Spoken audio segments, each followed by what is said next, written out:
Welcome back to the Life, Likes, and Landing Pages podcast, aka the 3Ls podcast, the place where we talk about everything to do with marketing, copywriting, business, life-related things. I'm Gayle. And I'm Kim, and today we're going to talk about marketing strategy. To be honest, I am a doer. I love to just dive right in, create content, create copy, like get my hands dirty, so to speak. But I understand that there's a marketing strategy is important. I just do not like creating one. I don't like to sit down. That's actually not true. I do like to sit down and create a strategy. I just don't like to then follow it. uh, I think it might be the Sagittarius in me, like to want to go off the beaten path kind of thing. But it is really important. So, Gayle, you are all about marketing strategy. Can you tell me a little bit? Sorry? I said I'm a stickler for strategy. Absolutely. Yes. That's probably why we're a good team together, honestly, that we're just like we balance each other out that way. So can you tell us a little bit about what a strategy is, marketing strategy is, and why I need one? Yeah, so essentially the marketing strategy is it's like a high level direction for your business. It's or for your marketing efforts. So your marketing plan breaks down the vision into specific actionable steps, and your marketing strategy essentially drives the marketing plan. It's the overarching plan, the overarching structure, if you like. Now, as we all know, I love a good analogy. And when I talk about marketing strategy, I talk about it being the foundation of your house. So if you think about your business being your house, your marketing strategy, or in relation to marketing, obviously there's many different elements to business, but specifically talking about marketing, your marketing strategy is going to be the foundation of that house. And in business, as we'll all know, I imagine a lot of us listening to this are business owners. We'll know that every once in a while, a big storm will come along. And if you don't have a strong foundation for your house, the storm is going to knock it down, and it's going to take time to rebuild it. Whereas if you've got a strategy, you've got a solid foundation, the storm might still knock you about a little bit, but your foundation still stands, and it's easier to build back upon the foundation, if that makes sense. Yeah. That makes a lot of sense, I think. And I just wanted to add, because in the beginning you were a little like business strategy, marketing strategy. In the last episode, we talked about what the difference is between a business strategy and a marketing strategy. So if you're listening and you're like, I'm not sure what these girls are talking about, just pause this one, go back to the other episode, and then come back to here, and it makes a lot more sense. Yeah, because I think that was a really valuable episode about breaking down the differences between the business plan and the marketing plan. Strategy. Yeah. It gets confusing, all these terms, which is why we're doing this, I guess, to break it down and take a little bit of that confusion out. But yeah, so that's essentially what this strategy is, why you need the strategy. It is really important in your business. I've worked in marketing for over 15, nearly 16 years now, and I've worked in many different environments, many different sizes of businesses, and the ones that thrive in the times of struggle are the ones that have got a marketing strategy. So when the recession hit in 2008 in the UK, I worked for a couple of different companies at that time. The one that survived had a solid strategy. The one that didn't, and we ended up getting made a lot of redundancies in that particular business, was because they did not have a marketing strategy. So when essentially shit hit the fan, they were scrambling. And in times of struggle in business, you cannot be scrambling. You need to be you need to have a structure, you need to have a plan to follow, and that's what your strategy essentially gives you. It gives you that clarity on how to get through and how to weather those storms. So very important. I talk about it all the time. And if you don't have that strategy, like you say, you're like basically running around with the chicken without its head on, and it's like You go into don't know panic where you're going. stations. I think because Yeah. you don't have the structure, you go into this panic mode, and you start when Hmm. we're in panic mode, we're inevitably going to make decisions that are not for the best for our business. They're not Yeah. in line or aligned with our goals. And you can't always see that you're going off course straight away. It's just when you Yeah. do discover, or when you do realize that you've gone off course, it's then that it's really hard to course correct, and you lose time, you Yeah. lose money, trying to get back on Yeah. track again. A strategy kind of, I'm not saying it eradicates it completely, but it mitigates Hmm. that risk a lot better than not having a strategy is going to. Yeah. Okay, yeah, it makes sense. Like it's kind of like I know again you love your analogies, but you've mentioned the analogy before of a GPS. Yeah. Like it's where you're going, what you need to do to get where you're going kind of thing. Yeah. And if you don't have a GPS, like I mean, maybe not for everyone, but for me, if I go somewhere new or if I've been there 3 times I get and I lost go going to the without kitchen. GPS. Yeah. I Yeah. get lost going to the kitchen. But yeah, that's another analogy that I do love. So the Yeah. strategy is like a GPS system. It's taking you to a destination that you've never been to before. You can most likely get there without that GPS system, but you're going to take Yeah. wrong turns, which is going to again take longer to get there because you're going to have to course correct. You're going to have to get back on the right track. You won't Yeah. know you've taken wrong turns until you've maybe gone down one road for 20 minutes. So yeah, that's another one of my favorite analogies. Essentially, the crux of it all is that a strategy is super important. Yeah. It's just going to make your life easier, a lot easier, especially in times of inevitable struggle that comes up in business. So Yeah. And you mentioned in the beginning, like there's this confusion about the different terms. How does a marketing strategy relate to marketing plan?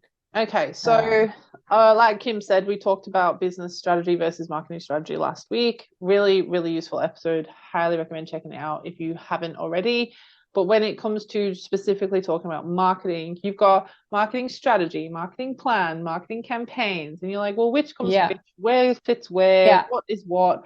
So essentially, just to really break it down, your marketing strategy is your long-term plan. It's a broad overview of what your intentions are for your marketing.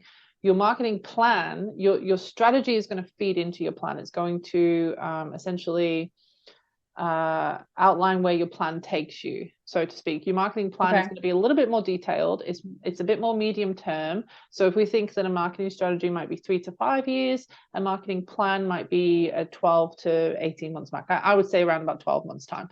And then that marketing plan is then going to guide your marketing campaigns, which are much more specific and they're short term. So that's kind of the hierarchy, if you like, of those three different terms. All I think equally as important because they all serve a slightly different purpose, but essentially they're all going to feed into each other and be aligned with each other. Okay. So the marketing plan is part of your marketing strategy almost. Yeah. So you start with your marketing strategy and you're kind of going to go, okay, this is our plan for the next 3 to 5 years. These are our big goals that we're wanting to achieve. And your marketing plan is, okay, we're going to break those goals into more manageable bite-sized chunks, because I'm also a big believer in, have your big goals, but don't focus on the big goals. Focus on the little goals that are going to get you to the big goals. So your marketing plan is kind of like a smaller goal. It's a stepping stone to that big goal. Like I say, slightly more detailed than your strategy. More medium term. You're kind of going to make a plan for the year, whether it be the financial year or the calendar year. They tend to be the ones that make the most sense. And within that plan, you're going to have your marketing campaigns. And that could be something as obvious as, okay, you're an e-commerce store, so let's plan a campaign for Black Friday and Cyber Monday. Let's plan our Christmas campaigns, Easter campaigns, whatever it might be. But it could be something a little bit less specific or time bound. And it could be, okay, I know that I want to push this service this particular point of the year, or, we want to...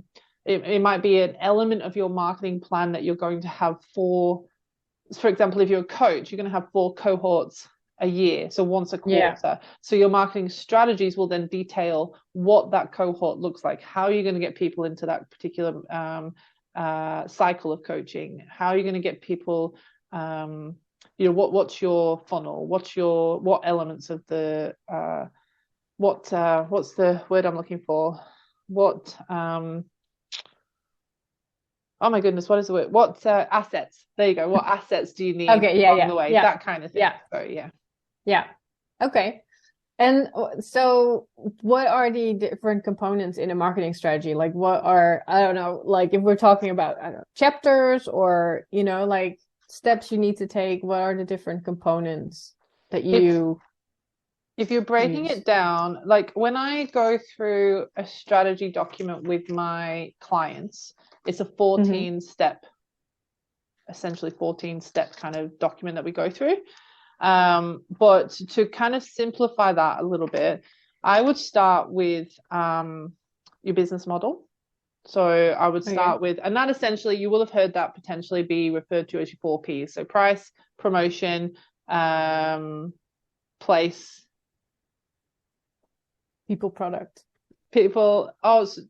Product, price, promotion, and so I was doing a bit of research around this yesterday, and people isn't one of them, which I was surprised as well. Yeah, so the one that I saw was price, promotion, place, and product. And place and promotion are the same thing to me. But anyway, yeah, I would agree people. But I can dive into people a little bit later. So I would be asking, what are we selling? And how are we selling it top level? So are you business to consumer? Are you business to business? Are you doing, if you're e-commerce, are you going direct to consumer? Or are you going to be, going through retail channels that will wholesale, that kind of thing. So have it clear in mind how you're selling what you're selling. When it comes to things like price, you want to know what you want to decide what your price point is, because your price point is probably going to it's going to be a factor of your messaging, which I'll talk about in a second. But where do you also fit into the market? What's your market position? And how are you going to present your offer to your audience? Step 2, I would say, is just really understanding your market in a bit more detail. So who are you trying to appeal to? So that would be your audience. And I'm going to do a little episode separately to this on my own. So me and Kim are going to do some solo episodes this week, just diving into a little bit of this topic in a bit more detail. And I'm going to go into more detail about how to really craft your target audience, how to really kind of create a strong persona for your target audience, so you know exactly who you're wanting to reach, and how to communicate with them effectively. But that is a really big part of it. So just in case you don't get to that episode, you really want to know who you're trying to appeal to, but not just from a demographic perspective. You have to nail down the psychographic elements of your audience. It's not enough now to say, I want to attract women who are 13 to 50. Let's say 30 to 50. I've never met a woman who's aged 30 to 50. No, I mean, guess technically we are, but we are very different already. Well, no, but like what I mean is like 30 to 50 is such a broad. Oh, yeah. Like I've never met a woman who is 30 to 50. She's either 30 or she's 50 or she's 45 and each stage, so even that is problematic in itself, like just kind of having such a broad scope. You want to know, what motivates the 30-year-old to buy or consume your product is going to be very different to what motivates a 50-year-old to buy or consume your product. So you need to go a little bit deeper than just, age, sex, location. That's a very old school way of kind of crafting out your target audience now. And I think we're all getting up to scratch with that now, to be honest. You want to know who your competitors are, but don't focus too much on who your competitors are. Don't get obsessive with it. Don't be kind of analyzing every single thing that they do. Just be aware of who they are, how they, what they're offering in relation to what you're offering, and where's the gap in the market. So I went to a seminar recently, and it said that, everyone's talking about what's your USP, what's your unique selling proposition. And the thing is, right, especially, for example, in an industry such as mine and yours, Kim, marketing is marketing. Yes, there's many different ways of doing marketing. There absolutely is. But essentially what you're offering is, we're all offering lead generation. We're all offering social media management. So it's not about necessarily being unique. It's about how do you differentiate rather than you separate. Yeah. How do you differentiate yourself from your competitors? What is it about your approach that's different? You're all going to achieve the same things, but what is it about your approach that's going to resonate with people? So where's the gap in the market that you can potentially fill? After that, and I think this is where you could probably have a lot to say, Kim, is your messaging. So figuring out your messaging, and that comes down to knowing how you're going to communicate with your audience, which is why knowing your audience is so important, because if you don't know who they are, you can't communicate with them. So you want to make sure that your message is appealing to their fears, their pain points, their frustrations, their problems, but also kind of their goals, their dreams, their desires, their motivations. Your messaging needs to bridge the gap between the two. You want to take them from one to the other. You want to take them from feeling frustrated to feeling motivated. And you have to have a really clear idea on how your messaging is going to do that. And that boils down to really good copywriting. So yes. And having it clear, like what words are triggering to them also. What words, what phrases, what analogies, how are you going to simplify it for them? Does your audience need simple, or do they prefer industry speak? Or it's all about kind of really understanding your audience, essentially. So definitely. Cool. Okay. Next step, there's 2 more steps, well, 3 more steps. Okay. Next step is where are you going to market yourself? Which channels are you going to use? Not necessarily the when. Some people say, I'm going to post between 2 and 4 on a Friday. I don't think that's as important, especially not when you've not got any data to say that that's prime time for you. Wait till you've got a little bit of data before you start making those kind of detailed decisions. But where are you going to market? What channels are you going to use? Are you going to do it organically or paid? What is the frequency of, what can you commit to frequency wise so that you can stay consistent with your posting and your messaging and whatnot, because consistency is really important. So you have to be able to commit to what you start. Don't overextend yourself and say, I'm going to post on TikTok 20 times a day. You might for a week and that'll be really good, and then you're going to burn out and you're going to hate TikTok for the rest of your life. So but this is not yet your content calendar or anything, right? No, that's another step deeper into the details. And then there's 2 more steps. The second to last one is having an understanding of how you're actually going to sell, because we always talk about marketing, but no one actually strategizes about how they're going to sell. And if you can market and market and market till you're blue in the face, but if you're not selling, you're still not going to move anywhere closer to your goals. Same as if you sell, but you don't market, there's got to be a balance between the two. So have an understanding of how you're going to sell your service or your product as well. And then the last one, I'd love to do a specific an episode about that, like about the whole relationship between sales and marketing, because it's always that little tension between the two, especially when you're working like a bigger company and you have the sales department and the marketing department, and it's such an interesting dynamic. I feel like we should do a different episode about that. I would love to do that, because I have a lot. I think I'd have a lot to say about it. But no, I think the relationship between marketing and sales has definitely evolved since I started in marketing, and there's such a crossover now. Whereas before it was a little bit more defined. Now there is a massive crossover between marketing and sales, and I don't think it's a case of, well, you're responsible for this and I'm responsible for that part. We're all responsible for everything, and exactly. It's like the teams have completely merged in a way, and Yeah. Which is why you can't have marketing without selling, and you can't sell without having marketing. The two are Yeah, I just agree. they don't live in, they coexist now, and they can't not Yeah. coexist. So Yeah. we've just got to suck it up and keep going with those sales managers, marketers in the room. Yeah. Make them your friend. They are your friend. I've worked with some doozy sales managers, I'll tell you. But that's a different story. So Yeah. the last step is your metrics. Your metrics. Do you Very know your important. numbers? If you do not know your numbers, you cannot plan. You just can't. If you do not know your Yeah. numbers, you cannot set KPIs. If you do not know your numbers, you cannot test and optimize. You have to know Yeah. your numbers. And a caveat to that as well is the right numbers. Because if your goal is sales, why are you focusing on followers? Yeah. Why are you 100%. Yeah. your followers aren't going to pay the bills. You're not chasing followers. We don't chase followers in 2023 if our goal is sales. No. We're chasing Yeah. customers. So how do we attract customers? And customers and Yeah. followers are not mutually exclusive. No. No, So I know agree. your numbers. That's the last step. I always like the analogy here about party.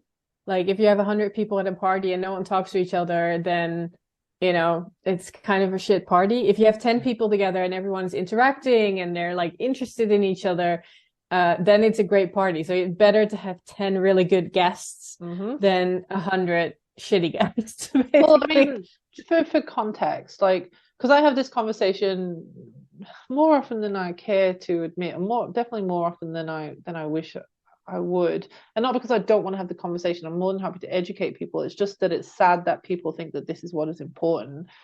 I think I've got like 320 followers on Instagram. And I'm booked out. Up until recently, I was at capacity for my coaching. My cohort's going to start closing up soon, and then I'll start, my campaign for the next cohort. But yeah, 320 followers did that. You don't need 10,000 Yeah. followers to be booking out. I don't want 10,000 followers. I want customers, not followers. And I think, I'm still seeing in a lot of the Facebook groups, the business related groups, hey guys, let's do a follow for follow thread. There's way too many of us in this group not to have a decent following. Okay, so I'll respond to this thread and I'll send my Instagram. And most of them just put a link, which I think is kind of lazy, if I'm honest. At least explain what you want. I'll put my link and you'll follow me and I'll follow you. And in 3 days you'll unfollow me because you realize that you're not interested in what I've got to sell, or what I'm putting out there. And even if you do stick around, you're never going to buy it. And I could this is a whole episode in itself, but just I think so too. tie it up, like if you have a whole load of followers, bringing it back to metrics, if you have a whole load of followers that aren't ever going to turn into customers, all they're doing is skewing your data. It's a false economy. It's a lures you into this false sense of security that you're achieving something. So I think that is a good moment to wrap, because those were all the steps, right? Of the that's all the steps. So to sum up, make sure you know what your business model is. Make sure you understand your market. Make sure you understand your audience. Make sure you have a well-crafted message for that audience that is tailored to them. Make sure you understand what kind of media you're going to be using to get that messaging out there. So channels, are you using paid, organic, etc.? How are you going to sell your offer, and what are your metrics? And I know, like we've mentioned a couple of times, you can talk about this for days, and you do this in your coaching sessions, you do this on your Instagram. So I think in the next couple of episodes, it will be a little bit of a mini series where we talk a little bit more into what goes into creating a marketing strategy and the different components. So the components that we were just talking about, and go a little bit further in, like, what are the right metrics? You are going to do a solo episode about your creating your target audience. I'm going to do a solo episode about to write your mission statement, which is also, it's part of your marketing strategy. It will help you create that messaging. So do you create the mission statement as part of your strategy or as part of your plan? I'd like it as part of my strategy. because it's basically the story that you hang everything onto. So if anything that you do, in my opinion, so it might even be your business strategy instead of your marketing strategy. Yeah. But Yeah. Whatever you do, if it doesn't help you push your mission forward, it's basically not a good thing to do. So if you have a very strong mission statement and you want that for the 3-5 years, and you can put it on your wall. So I think it's a really small tool to help you find a direction. Keep you on track, I think. Yeah. Yes. Yeah. Even Simon Sinek, if anyone who's not familiar with Simon Sinek, check him out. He's an absolute god. But Simon Sinek says start with why. And I think, your why is what's going to drive things like your purpose, your mission, and your vision statement. So and it's difficult to find that out, especially when you're like a one-person business owner. But literally asking yourself the question why is a really fun exercise to do. So I will talk about that in my... Yeah, okay, no spoilers, because again, that's something else I could talk about for a while. I will add, just to end, if you want to be wrapping this up, Kim, I will add that as we've just kind of seen, Kim and I's approach is different. There is no one size fits all to this. I think as long as you're touching all the bases, it's not going to be the end of the world if one of these elements ends up in your strategy and the other one ends up in your plan. As long as you've got somewhere, as long as you have clarity on them somewhere, then you're on the right track. Yeah, I agree with that. And there are always multiple ways to do things, I think. So I think this is a great start of our little strategy mini-series. Hopefully that helped. Hopefully it broke it down and simplified it a little bit for the people that are listening, because I do think we oversimplified this step, which is probably why a lot of people skip it. So we overcomplicate this step, which is why a lot of people skip it. I think overthinking is like a second nature for a lot of business owners. If overthinking was an Olympic sport, I'd be gold medal all the time. You bitches would have no chance. No chance. I'd be taking that medal all the time. That's so true. So if you are interested in learning a little bit more about how to create your marketing strategy, subscribe to YouTube. Follow us on Spotify and on Instagram. We have been a little quiet on our Instagram the past couple of weeks, but we will ramp that up to a little more content that's related to our episodes. So follow us on there, and see you next week. Looking forward to it. Bye. Bye.